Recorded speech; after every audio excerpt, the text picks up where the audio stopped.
This is CGTN, China Global Television Network.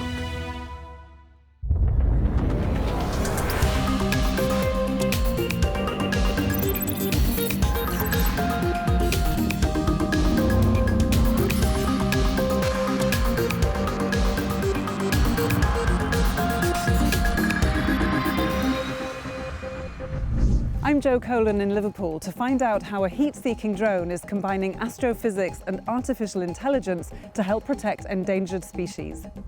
And I'm Emma Keeling in Glasgow, Scotland, where technicians have developed a prosthetic limb covered in electronic skin powered by solar energy.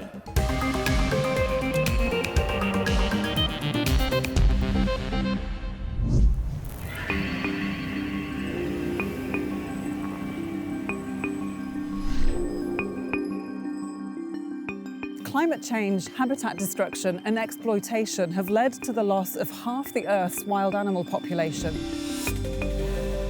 Conservation strategies depend on accurate species location and population data, but surveying and monitoring animals over large areas can be challenging. I'm in Liverpool to find out how a heat-seeking drone is using astrophysics and artificial intelligence to help protect endangered species.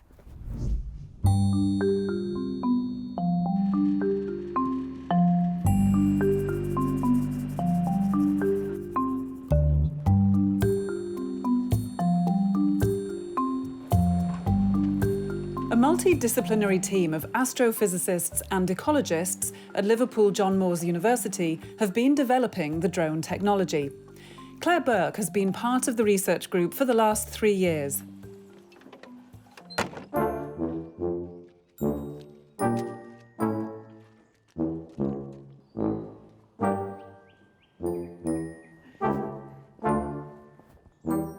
Hungry little crew.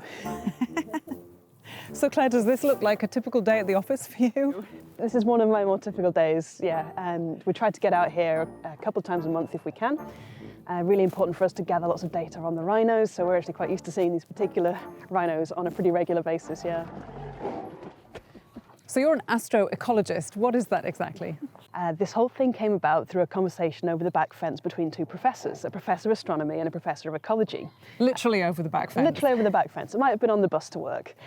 I actually started life in astrophysics, looking at how the most distant galaxies in the universe formed and evolved. When I started my career in astronomy, I never would have guessed I would end up here today. So these days I am focused entirely on astroecology, the application of techniques we'd normally use in astronomy to help save endangered animals. So we have these beautiful specimens next to us, these gorgeous rhinos. Why rhinos in particular? What is special about these animals that your technology can help? In the wild, rhinos and other animals, they live in these absolutely huge game reserves. There are hundreds and hundreds of miles of land that's set aside for the animals. There's a national park in South Africa called Kruger National Park where you will find things like these white rhinos and elephants and lions and giraffes. This national park is bigger than Wales. Can you imagine trying to drive a jeep around there every day just to monitor where the animals are, never mind looking for things like poachers who might be hiding in the bush? This is an absolutely massive task. And wildlife monitoring is a challenge in itself because sometimes smaller animals than the rhinos will hide in the trees. With a drone, you can cover a much bigger area than you can on foot. With the thermal cameras, it makes it much easier to pick out the animals because they glow so brightly compared to their surroundings. And we disturb the animals less. There are only about 17 or 18,000 of these rhinos left in the wild, left in the whole world. And this is one of the most common species of rhino. For the other species, there are far fewer. So it's really important that we preserve these animals and make sure that they don't suffer from the effects of poaching. The research and development that will help in conservation efforts for endangered species like these white rhinos all happens at their innovative drone lab. So here's where it all happens. This is the drone lab. Fantastic. Very impressive. Hello back there. This is where we do all of our technical development, everything from the drones, putting them together, making all the hardware and software talking to each other, and a bit of the software as well. We build all of our drones in-house. Our engineers are experts in drone technology, so they build them from scratch. We also have the thermal camera here, which is attached to the drone. And what does the thermal camera pick up? So the thermal camera sees heat. If we were out in the wild, it'd be all of the animals out in the wild. And we are looking to see the animals because of their body heat. The light is being emitted from the animals directly, so we can pick them up. They shine really brightly. And they glow in the same way stars and galaxies glow out in space. So we want to use the same techniques we use in astronomy to find stars and understand galaxies, to find and understand the animals down here on Earth. So is it the heat from the body that glows or something else? The thing that's doing the glowing is the heat, the body heat of the animal themselves.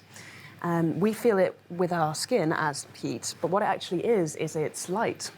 Oh. It's a light that we can't see with our eyes, but the thermal camera can. So we are literally glowing with this light. So we're all made of stars. There's a very famous line in a song. True, and we all glow like stars as well.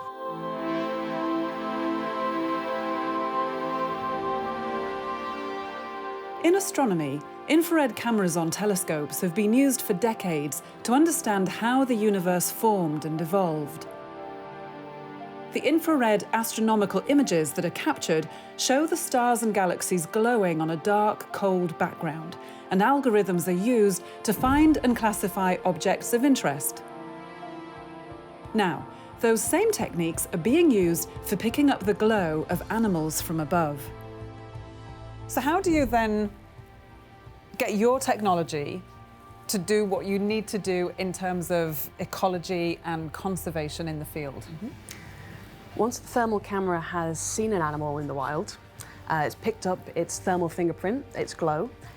Every different species of animal has a unique thermal fingerprint. They're warm and cold in different places on their bodies.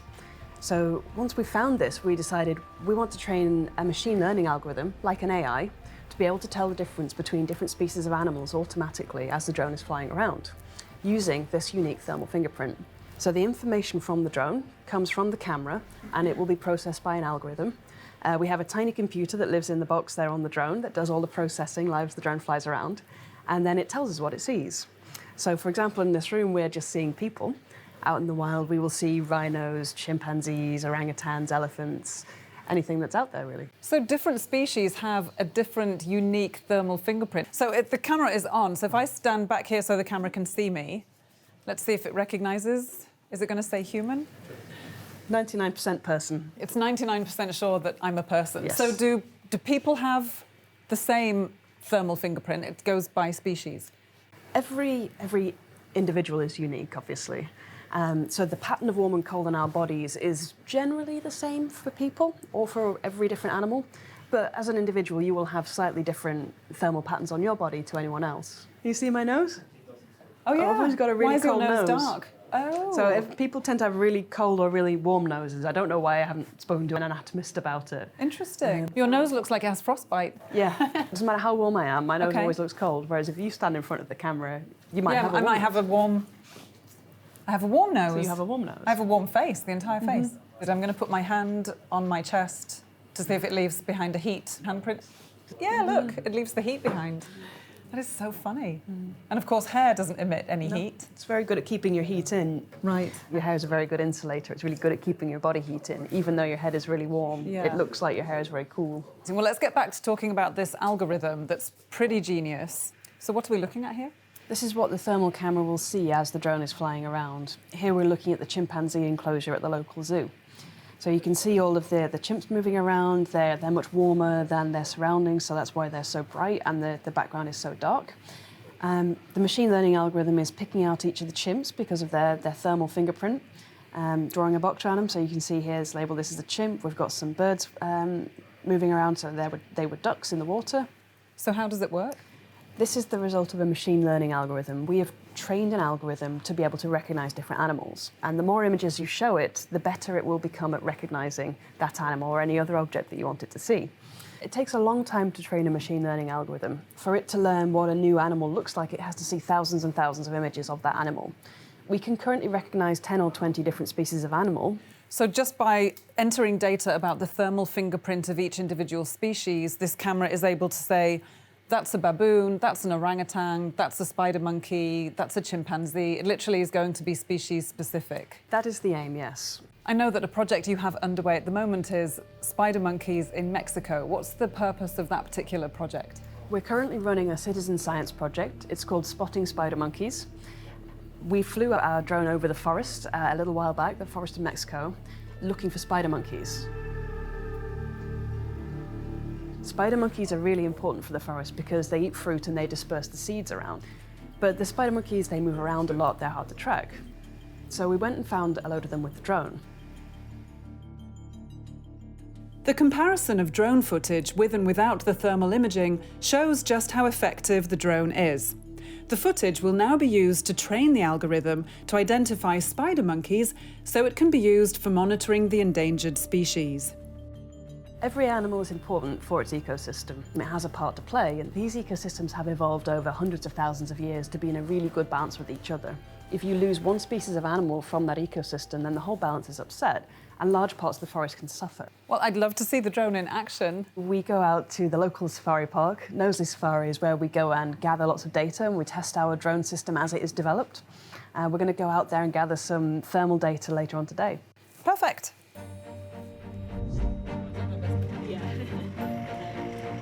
I'm quite curious to see this drone in action now that we're at Knowsley Safari.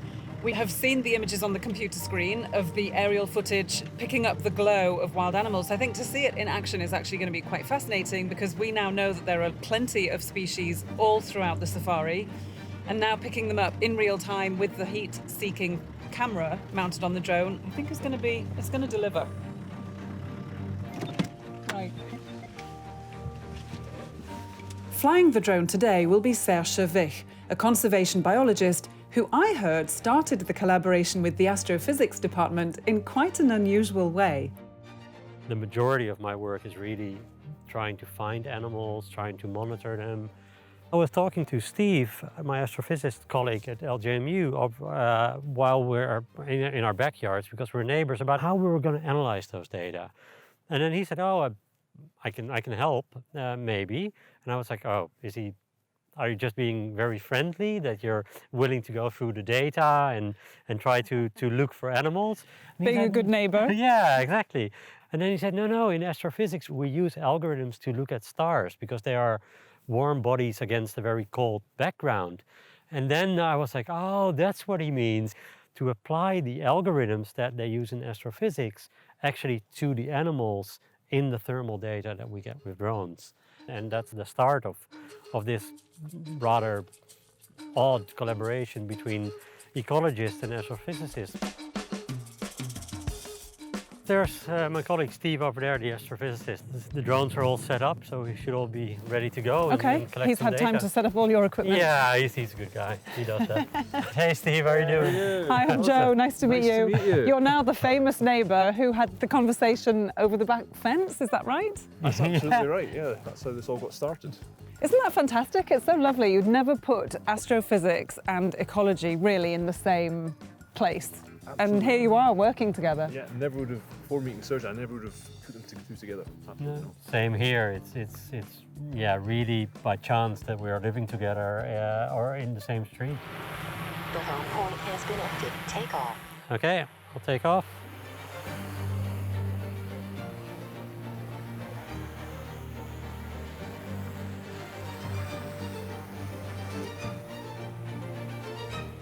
So Sergey, your bib does say, drone pilot, do not disturb, but can I come and disturb you? Yes, please? you may. Sure, that's fine. I don't want to interrupt your concentration. Yeah. So what are we doing here today? So we're flying the drone to look at the thermal signal of the rhinos that are over there. And as you can see on this screen, you can see that where it's warm, you can see, yeah, that's where animals are.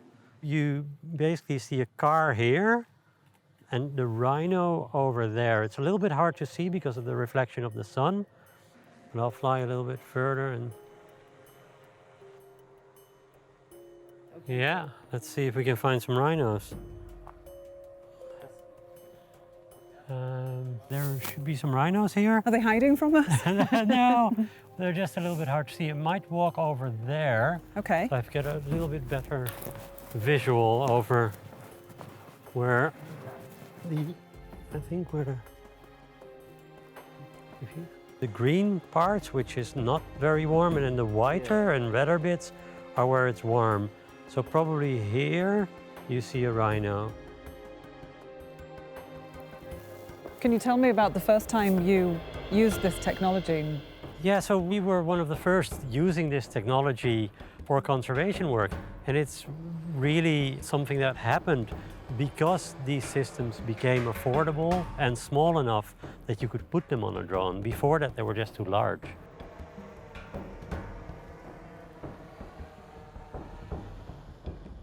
Okay, landed. Excellent. Great, we've got some good footage. Nice. This is excellent. Yeah. Flying. We've all read the stories, I think, in the news and heard about the fact that white rhinos in particular, there aren't many of them left. So where do you hope this will go in future? Well, we hope that we can include as many species that are endangered as we can get in our data set. And so that this system can be used in a wide array of settings around the world so that it helps conservation in not only in Africa and not only in one particular country, but in as many countries as we can apply this technology to.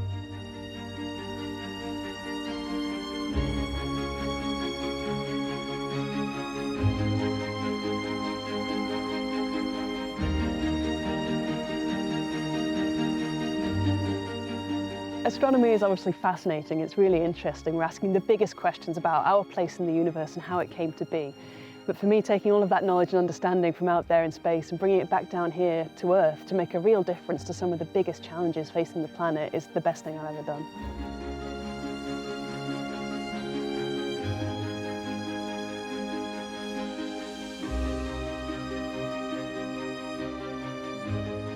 Sometimes biologists feel like historians in a way, that we're documenting not the decline of a civilization, but the decline of our biodiversity, of our environment.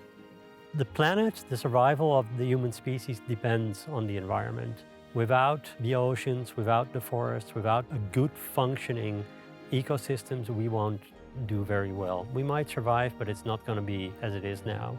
So we need to keep these animals there because they help to make sure that the forests are healthy. We need to keep these forests to maintain the carbon in them and to suck up more carbon from the atmosphere. So all these things are related. So to know how many animals there are, rhinos, apes that help disperse seeds to keep these forests and these ecosystems healthy, that will help us to survive in the end. So that's why this is crucially important for us.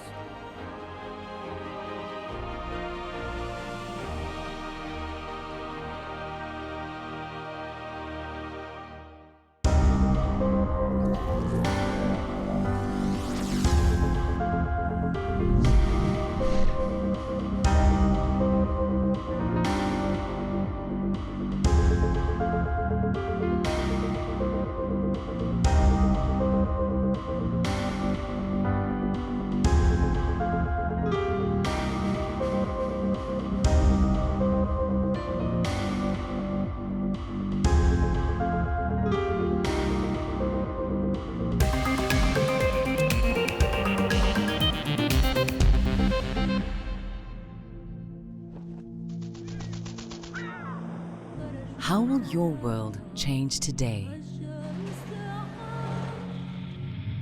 What happens here? What happens there? Or what you make happen for yourself? If it matters to you, it matters to us too. Your stories are the stories that need to be told. Africa Live. Find your voice. Don't forget you can sign up to our daily newsletter. We bring you all the top business headlines straight to your inbox. So sign up for free at this address. CGTN. See the difference.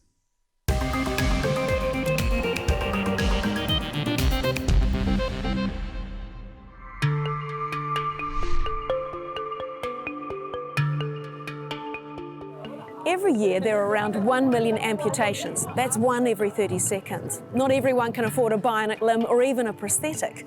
And one scientist wants to change all that. I'm Emma Keeling here at Glasgow University in Scotland, where a team is developing a 3D printed prosthetic, including sensors, wrapped in electronic skin, and it's all powered by solar energy.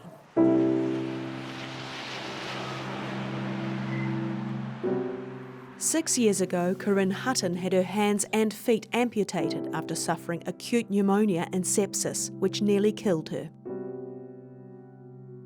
Corinne had a bionic hand before having a double hand transplant in early 2019. Professor Andrew Hart was one of her surgeons. To bend so that when you go to grab something... This one's good, this one isn't. Guess that Localise now. And I had the nails clipped today and it was really sore. Yeah, you always go through a phase where the nerves are regrowing when and I had to keep nails looking, are thinking, really is she hard. really cutting me? Yeah. You know I don't feel anything, and then I thought I feel too much, obviously, is that right?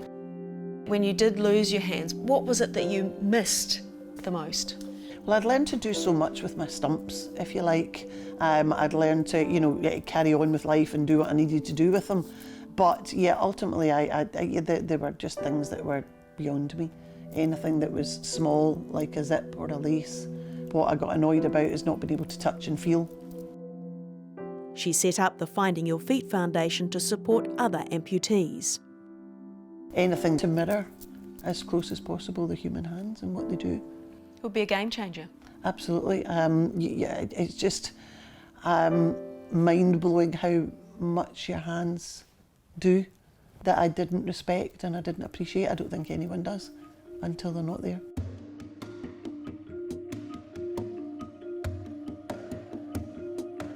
At Glasgow University, the Bendable Electronics and Sensory Tech Department is developing a prosthetic that will give amputees back their sense of touch. Professor Ravinda Dahia's team has been developing a skin-like substance powered by a flexible energy source. What's the difference between what you're doing here and what this is? Well, this is the state-of-the-art prosthetic hand available in market today. Any amputee, they would like to regain the lost sensory feelings. I think it's good beginning, but the point I'm trying to make is the feeling part has to be there as well. And in this prosthetic hand, we are doing that. We are able to integrate sensors inside the 3D structure. We 3D print this, and this is soft. There are sensors in the structure itself.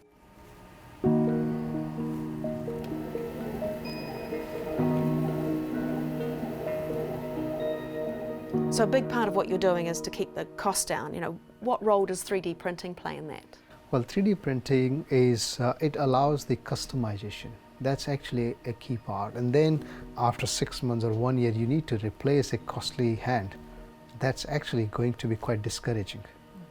So if you have a tool that leads to affordable hand, particularly in those conditions, that's very helpful. And that's where 3D printing comes in. And other advantages are with 3D printing, you can design in an innovative way, you can embed sensors, you can embed electronics, everything inside the hand, and it makes it robust. So we are able to integrate and on the hand, and then that gives you tactile feedback.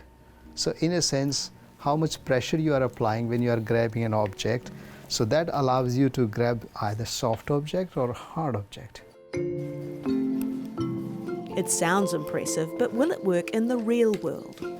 Hi, how are you? Good, good. Corinne, this is Professor Ravinda. Hello, nice to meet you. Thank you for having me. We've got some very exciting stuff to show you. Shall we come over here? Because I want to see, did you bring your bionic hand with you? I did. Would you like it? Yeah, walk it on down. It weighs a ton. Corinne's bionic hand is only 5 years old. The batteries are small but unreliable. There is that too, but it does weigh a ton, you're right. It's quite weighty.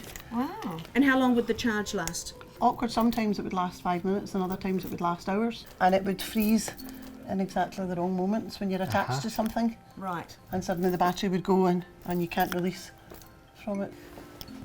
So we got the first version here. It's you mentioned about energy being battery lasting 5 minutes, and there is no. I noted there is no touch sensing tactile feedback. No. Try this one. I think Are they more sensitive? It's my hands are not great. The team is using solar cells in 2 different ways. They not only generate energy, they also function as touch sensors. So when you cover a solar cell, it does not generate any energy, and that means there's a contact.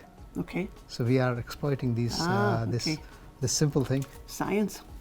Fantastic. We can't explain exactly how they're exploiting that science because it's currently the subject of a patent. If it was an egg, would it crush it? Well, it wouldn't, because you have the touch feedback also from the fingertips. So based on the amount of force you apply, the motor will stop. There's a closed loop system. It works in that way. The solar cells are just one layer of an energy autonomous skin. If you look at our own skin, you have different receptors, mechanoreceptors, receptors for temperature, for pain. Okay. And then there is a local computation taking place. You are not sending all the data to the brain. No. So some local processing takes place at various stages, and that's how our brain is able to handle large data. Skin is a good example for us. It's a computer. So that's the kind of model in a simple way. We start with, you have one layer which is computing, another layer which is electronics, then you have touch layer. Now between touch layer and the electronics, you may also add a solar layer, a super energy layer. So that makes it all energy autonomous, computing, Are you keeping sensing, up all these things I've together. gone ahead thinking how far this could go. Let's go back a bit and break down the electronic skin layers. The game changer for Professor Ravinder's team was graphene, which is a single layer of graphite, 1 atom thick, and also the lightest, strongest conducting material of electricity ever discovered.